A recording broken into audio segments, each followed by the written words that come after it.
Jane Seymour Fonda is an American actress, political activist, and former fashion model. She is the recipient of various accolades including 2 Academy Awards, 2 BAFTA Awards, 7 Golden Globe Awards, a Primetime Emmy Award, the Offie Life Achievement Award, and the honorary Golden Lion. Born to actor Henry Fonda and socialite Frances Ford Seymour, Fonda made her acting debut with the 1960 Broadway play There Was a Little Girl, for which she received a nomination for the Tony Award for Best Featured Actress in a Play, and made her screen debut later the same year with the romantic comedy Tall Story.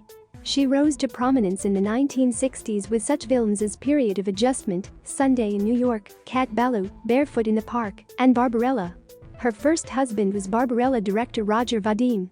A 7-time Academy Award nominee, she received her first nomination for They Shoot Horses, Don't They? And went on to win the Academy Award for Best Actress twice in the 1970s for Clued and Coming Home. Her other nominations were for Julia, The China Syndrome, On Golden Pond, and The Morning After. Consecutive hits Fun with Dick and Jane, California Suite, The Electric Horseman, and 9 to 5 sustained Fonda's box office drawing power, and she won a Primetime Emmy Award for her performance in the TV film The Dollmaker. In 1982, she released her first exercise video, Jane Fonda's Workout, which became the highest-selling VHS of all time. It would be the first of 22 such videos over the next 13 years, which would collectively sell over 17 million copies.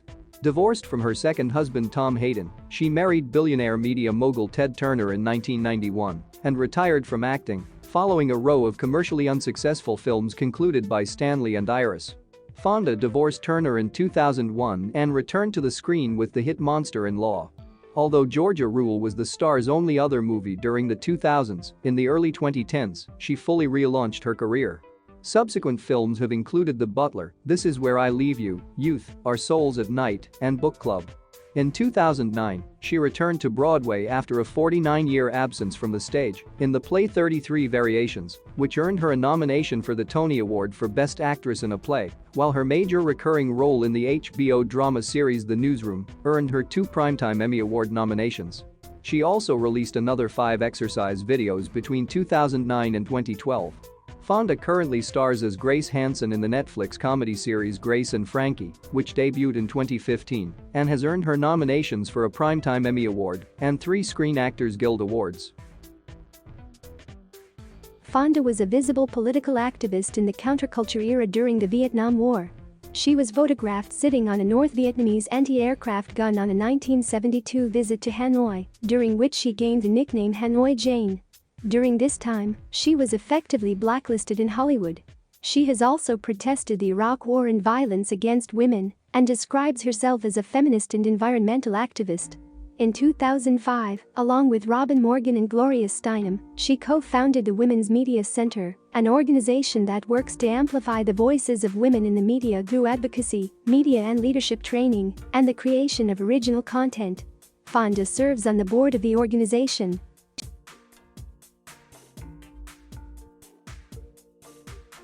Jane Seymour Fonda was born in New York City on December 21, 1937. Her parents were the Canadian-born socialite Frances Ford Brokaw and the American actor Henry Fonda. According to her father, the surname Fonda came from an Italian ancestor who immigrated to the Netherlands in the 1500s. There, he intermarried, and the family began to use Dutch given names, with Jane's first Fonda ancestor reaching New York in 1650. Fonda also has English, French, and Scottish ancestry.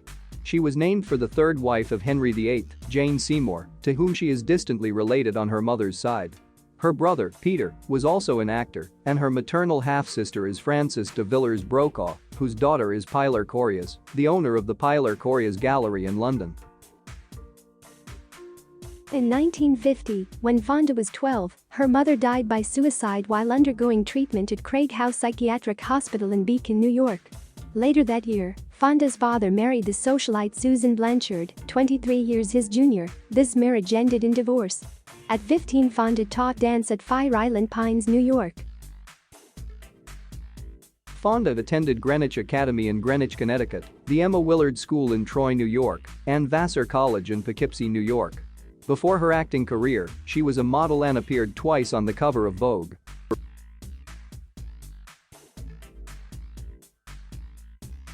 Fonda became interested in acting as a teenager while appearing with her father in a charity performance of The Country Girl at the Omaha Community Playhouse. After dropping out of Vassar, she went to Paris for 6 months to study art.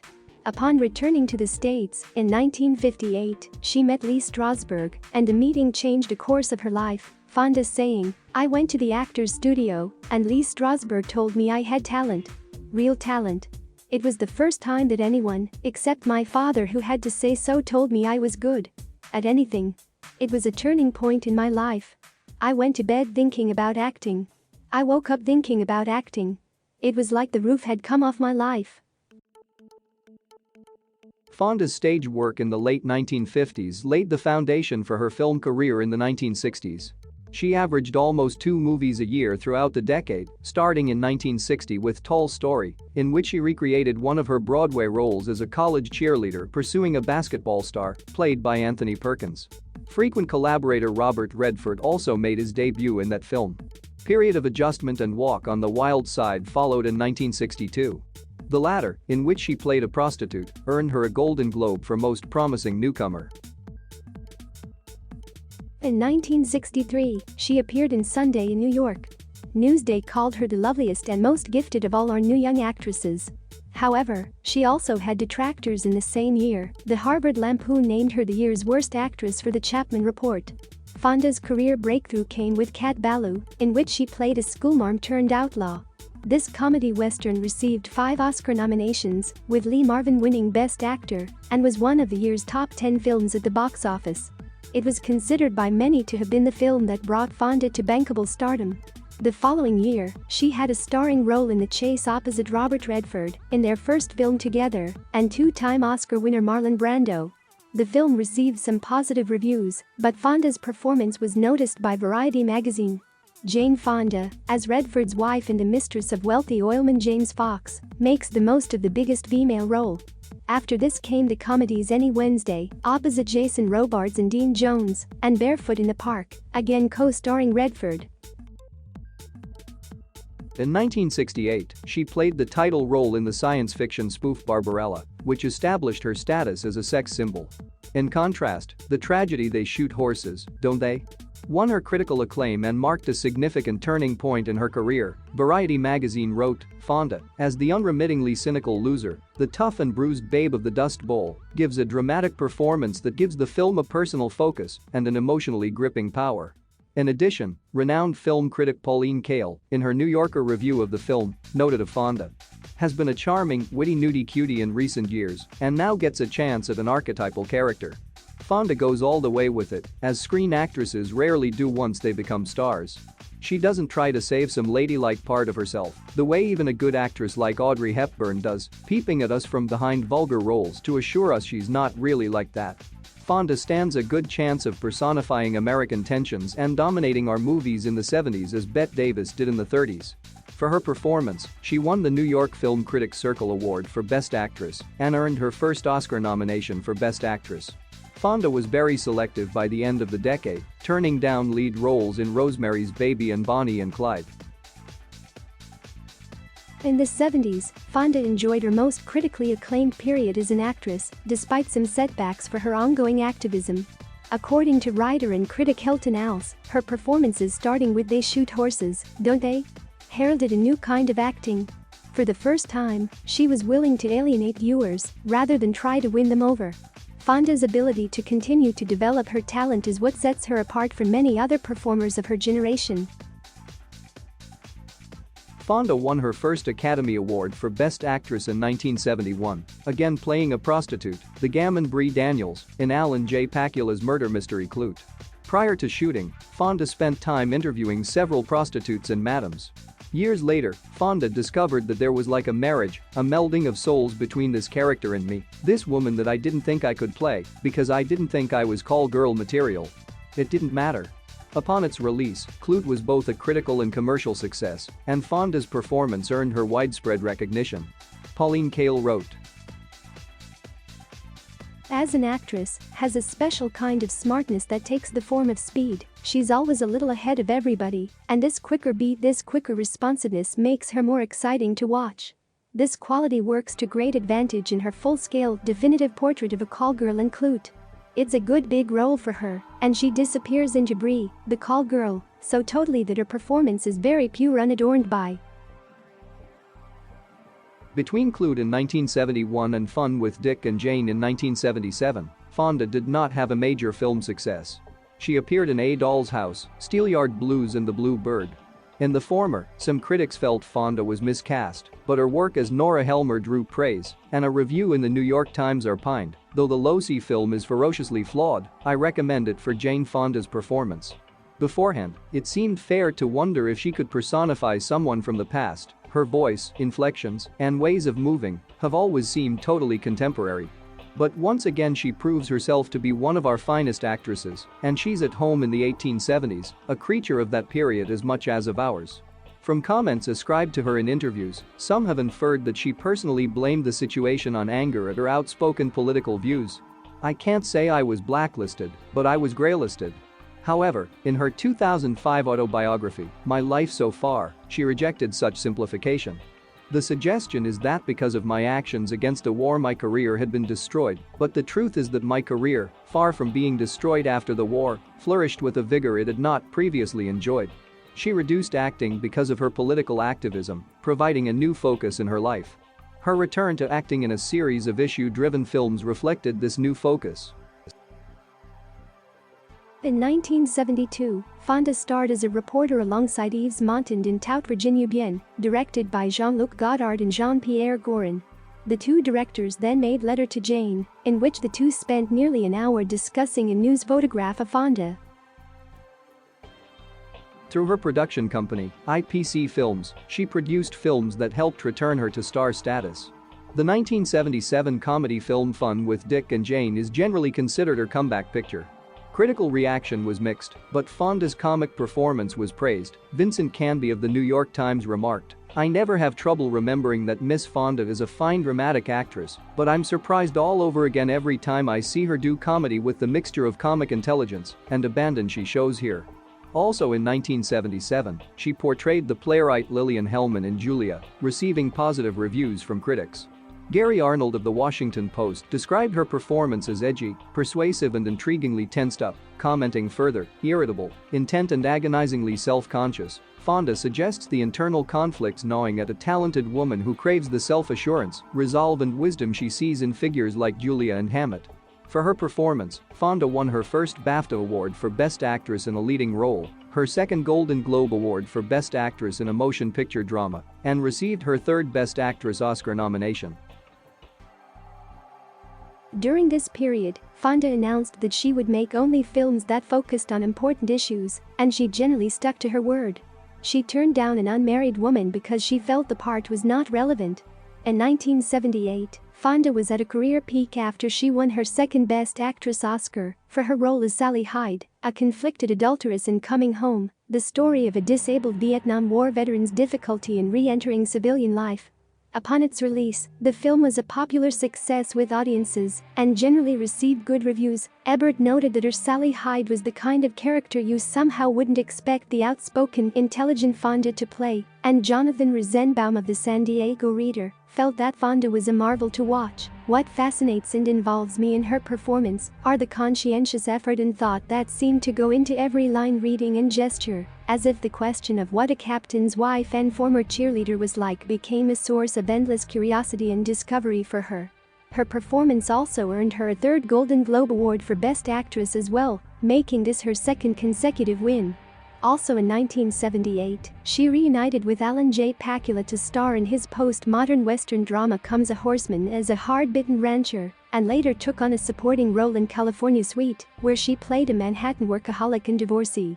Variety noted that she demonstrates yet another aspect of her amazing range, and Time Out New York remarked that she gave another performance of unnerving sureness. She won her second BAFTA Award for Best Actress in 1979 with The China Syndrome, about a cover-up of a vulnerability in a nuclear power plant. Cast alongside Jack Lemmon and Michael Douglas, in one of his early roles, Fonda played a clever, ambitious television news reporter. Vincent Canby, writing for the New York Times, singled out Fonda's performance for praise. The three stars are splendid, but maybe Miss Fonda is just a bit more than that. Her performance is not that of an actress in a star's role, but that of an actress creating a character that happens to be major within the film. She keeps getting better and better. This role also earned her Oscar and Golden Globe nominations for Best Actress. The same year, she starred in the Western adventure romance film The Electric Horseman with her frequent co-star, Robert Redford. Although the film received mixed reviews, The Electric Horseman was a box office success, becoming the 11th highest-grossing film of 1979, after grossing a domestic total of nearly $62 million. In 1980, Fonda starred in 9 to 5 with Lily Tomlin and Dolly Parton. The film was a huge critical and box office success, becoming the second highest-grossing release of the year. Fonda had long wanted to work with her father, hoping it would help their strained relationship. She achieved this goal when she purchased the screen rights to the play on Golden Pond, specifically for her father and her. The father-daughter rift depicted on screen closely paralleled the real-life relationship between the two Fondas. They eventually became the first father-daughter duo to earn Oscar nominations for their roles in the same film. On Golden Pond, which also starred four-time Oscar winner Katharine Hepburn, brought Henry Fonda his only Academy Award for Best Actor, which Jane accepted on his behalf, as he was ill and could not leave home. He died 5 months later. Fonda continued to appear in feature films throughout the 1980s, winning an Emmy Award for Outstanding Lead Actress for The Dollmaker and starring in the role of Dr. Martha Livingston in Agnes of God. The following year, she played an alcoholic actress and murder suspect in the 1986 thriller The Morning After, opposite Jeff Bridges. In preparation for her role, Fonda modeled the character on the starlet Gail Russell, who, at 36, was found dead in her apartment among empty liquor bottles. Writing for The New Yorker, Pauline Kael commended Fonda for giving a raucous voiced down in the dirty performance that has some of the charge of her Brie in Clute back in 1971.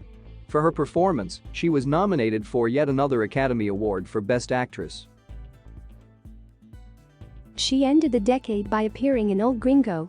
This was followed by the romantic drama Stanley and Iris with Robert De Niro, which was her final film for 15 years. Both films did not fare well at the box office, and despite receiving mixed to negative reviews, Fonda's performance as the widowed Iris in the latter was praised by Vincent Canby, who stated, "Fonda's increasingly rich resources as an actress are evident in abundance here. They even overcome one's awareness that just beneath Iris's frumpy clothes, there is a firm, perfectly molded body that has become a multi-million-dollar industry." For many years Fonda took ballet class to keep fit, but after fracturing her foot while filming The China Syndrome, she was no longer able to participate. To compensate, she began participating in aerobics and strengthening exercises under the direction of Leni Kasdan. The Leni workout became the Jane Fonda workout, which began a second career for her, continuing for many years. This was considered one of the influences that started the fitness craze among baby boomers, then approaching middle age. In 1982, Fonda released her first exercise video, titled Jane Fonda's Workout, inspired by her best-selling book, Jane Fonda's Workout Book. Jane Fonda's Workout became the highest-selling home video of the next few years, selling over 1 million copies. The video's release led many people to buy the then-new VCR in order to watch and perform the workout at home. The exercise videos were produced and directed by Sidney Galanti, who helped to put the deal together with video distributor Stuart Carl of Carl Home Video. Galanti produced the first video and 11 more after that. She would subsequently release 23 workout videos with the series, selling a total of 17 million copies combined, more than any other exercise series. She released 5 workout books and 13 audio programs through 1995. After a 15-year hiatus, she released 2 new fitness videos on DVD in 2010, aiming at an older audience. In 1991, after 3 decades in film, Fonda announced her retirement from the film industry. In May 2005, she returned to the screen with the box office success Monster-in-Law, starring opposite Jennifer Lopez. 2 years later, Fonda starred in the Gary Marshall-directed drama Georgia Rule alongside Felicity Huffman and Lindsay Lohan. Georgia Rule was panned by critics, but A.O. Scott of the New York Times felt the film belonged to Fonda and co-star Lohan before writing, "Ms. Fonda's straight back and piercing eyes, the righteous jawline she inherited from her father, and a reputation for humorlessness all serve her well here, but it is her warmth and comic timing that make Georgia more than a provincial scold." In 2009, Fonda returned to Broadway for the first time since 1963, playing Catherine Brandt in Wozze's Kaufman's 33 Variations. In a mixed review, Ben Brantley of the New York Times praised Fonda's layered crispness and her aura of beleaguered briskness that flirts poignantly with the ghost of her spiky confrontational screen presence as a young woman. For those who grew up enthralled with Ms. Fonda's screen image, it's hard not to respond to her performance here, on some level, as a personal memento mori. The role earned her a Tony nomination for Best Performance by a Leading Actress in a Play. Fonda filmed her second movie in French when she had a leading role in the 2011 drama All Together. The same year she starred alongside Catherine Keener in Peace, Love and Misunderstanding, playing a hippie grandmother. In 2012, Fonda began a recurring role as Leona Lansing, CEO of a major media company, in HBO's original political drama The Newsroom. Her role continued throughout the show's 3 seasons, and Fonda received 2 Emmy nominations for Outstanding Guest Actress in a Drama Series.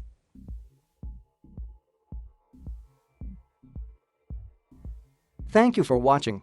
Please subscribe.